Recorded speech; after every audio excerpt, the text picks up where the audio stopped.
Support చేసుకుంటే చేసుకోయ్యా. పుట్టడం గిట్టడం ఎందుకు మాట్లాడుతున్నావు? తెలుగు వాళ్ళకి పవన్ కళ్యాణ్ గారి సినిమా, ఆ సినిమా ఓజీ మూవీ. ఆ మూవీ కర్ణాటక రిలీజ్ అయితే పోస్టర్లు చింపేసి తెలుగు వాళ్ళ సినిమాలు ఇక్కడ ఆడకూడదు అంటున్నారు.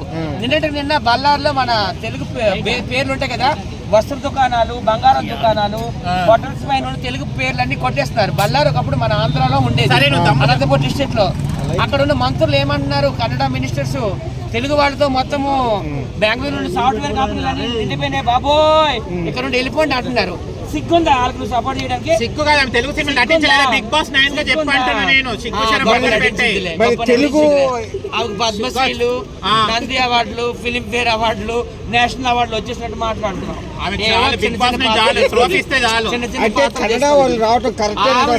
కేసులో దొరికిపోయిందండి నిందితురాలు, జైలుకి వెళ్ళి వచ్చింది.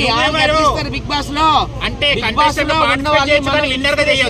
ఇన్స్పిరేషన్ గా తీసుకోవాలి. ఇన్స్పిరేషన్ గా ఏం లేదు, ఒక మదర్ గా చేసింది, ఒక మదర్ గా చూపెట్టాలి. ఏం మెసేజ్ ఇస్తుంది? ఏం మెసేజ్? డ్రగ్స్ కేసులో దొరికిపోయిన వ్యక్తి, జైలుకి వెళ్ళి వచ్చిన వ్యక్తి బిగ్ బాస్ లోకి ఎలాగ వస్తుంది? నాగార్జున గారు మీకు తెలీదా? ఒక సోషల్ మీడియా స్టార్ గా నాకే అంత నాలెడ్జ్ ఉంది. మీరు ఒక పెద్ద సూపర్ స్టార్, మీరు గ్రీక్ వీరుడు, మీకు తెలీదా? పోలీసులు అరెస్ట్ చేశారని తెలియదా? ఆమెకు ఎందుకు మీకు సిగ్గు లేకుండా ఇక్కడ టాప్ 5 లో పెట్టారు?